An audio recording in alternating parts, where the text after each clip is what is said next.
Geometry and algebra എന്ന ചാപ്റ്ററിലെ page number 253 ഒന്നാമത്തെ question ആണ് നോക്കുന്നത്.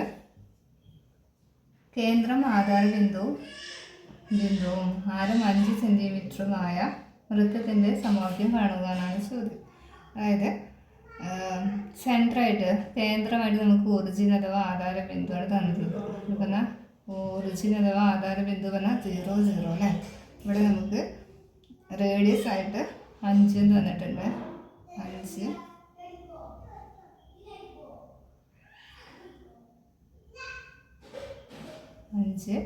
ഇത് എക്സ് ഇത് വൈ. അപ്പോൾ അതായിട്ട് നമ്മൾ എടുക്കാൻ പോയിട്ടുണ്ട്. അപ്പോൾ നമ്മൾ ഒറിജിൻ സെൻട്രൽ ഒറിജിൻ വന്നാൽ നമ്മൾ പഠിച്ചിട്ടുള്ള ഇക്വേഷൻ എന്താണ്? x² + y² സമം എന്താണ്? r².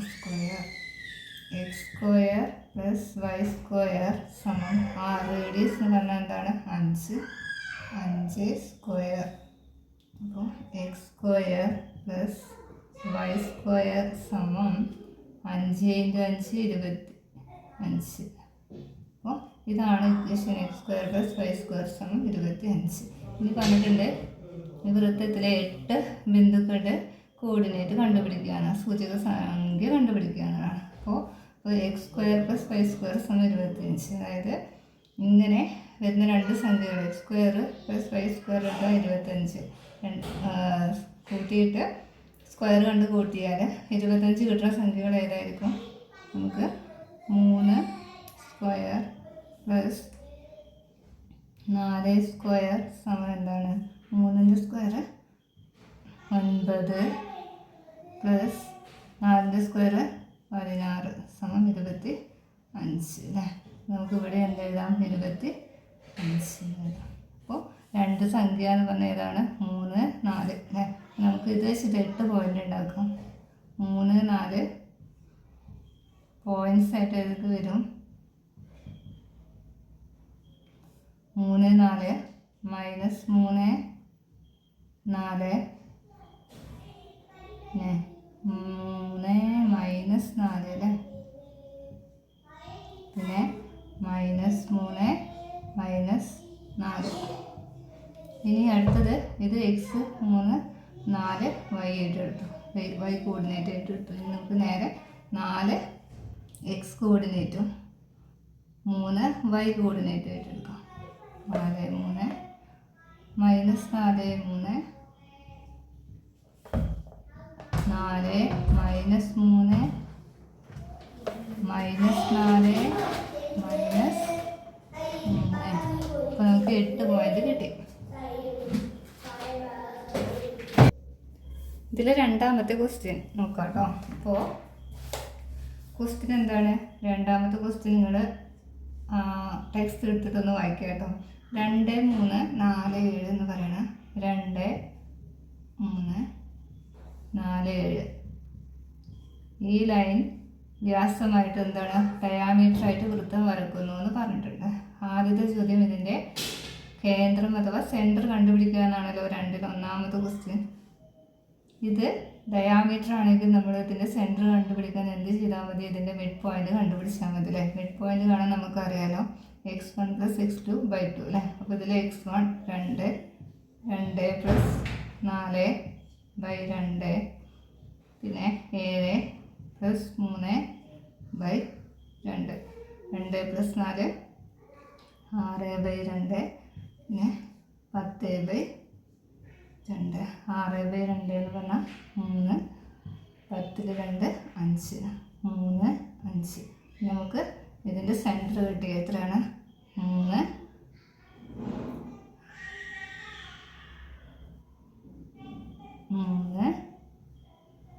5 എന്നുള്ളത് അല്ലേ.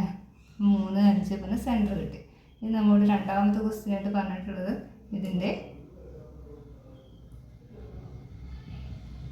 റേഡിയസ് കണ്ടുപിടിക്കാനുള്ള. റേഡിയസ് കാണാൻ വേണ്ടിയിട്ട് നമുക്ക് ഏതെങ്കിലും ഒരു പോയിന്റിലേക്ക്, സെൻറ്ററിൽ നിന്ന് ഇതിൽ ഏതെങ്കിലും ഒരു പോയിന്റിലേക്കുള്ള എന്ത് കണ്ടാൽ മതി? ഡിസ്റ്റൻസ് അഥവാ അകലം കണ്ടുപിടിച്ചാൽ മതി അല്ലേ. 3 5 4 എടുത്ത് ചെയ്യേണ്ടി കേട്ടോ. 3 5 4 7 ഇവ തമ്മിലുള്ള അകലം കണ്ടുപിടിക്കാം. അപ്പോൾ ഡിസ്റ്റൻസ് കാണാൻ ഇക്വേഷൻ നമുക്കറിയാലോ. √√3 x2 minus x1 whole square plus y2 minus y1 whole square.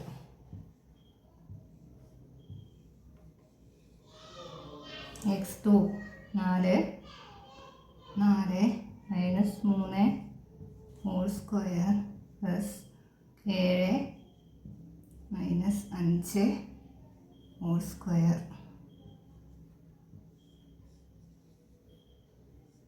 ഇനി 4 minus 3 3 whole square plus 7 minus 5 2 whole square.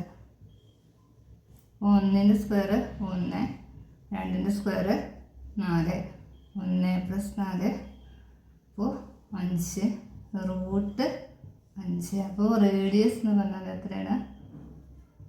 ഇത് 2ൻ്റെ ആൻസറായിട്ട് നമുക്ക് കിട്ടും. ആരം അഥവാ റേഡിയസ് എത്ര കിട്ടും? റൂട്ട് 5. ഇനി ഇതിലെ മൂന്നാമത്തെ ക്വസ്റ്റ്യൻ, അതായത് രണ്ടാമത്തേലെ മൂന്നാമത്തെ ക്വസ്റ്റ്യൻ നോക്കാം കേട്ടോ. അപ്പോൾ അതിലെ രണ്ടിലെ മൂന്നാമത്തെ ക്വസ്റ്റ്യനാണ് നോക്കുന്നത്.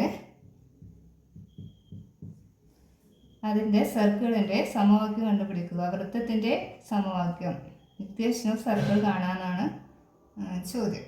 അപ്പോൾ നമുക്കറിയാം എന്തൊക്കെ വേണം. നമ്മൾ സർക്കിളിൻ്റെ സെൻറ്റർ കണ്ടുപിടിച്ചു, റേഡിയസ് കണ്ടുപിടിച്ചു അല്ലേ. അപ്പോൾ റേഡിയസ് എത്രയാണ്? റൂട്ട് 5 എന്ന് കിട്ടിയിട്ടുണ്ടായിരുന്നു. പിന്നെ XY എന്നിവിടെ കൊടുക്കാം. നമ്മൾ എന്താ ചെയ്യുക? ഡിസ്റ്റൻസ് കാണാനുള്ള ഇക്വേഷൻ എഴുതി കൊടുക്കാം അല്ലേ. Root of x2 minus x1 whole square plus y2 minus y1 whole square.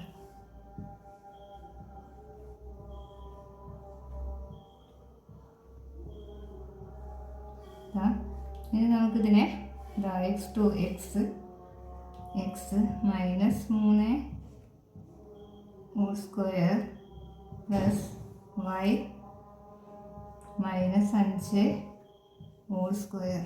ഇതെന്ന് പറഞ്ഞാൽ എന്താണ്? ഡിസ്റ്റൻസ് ആണല്ലേ. അപ്പോൾ നമുക്കറിയാം ഇത് ഡിസ്റ്റൻസ് ആണെന്നുള്ളത്. അപ്പോൾ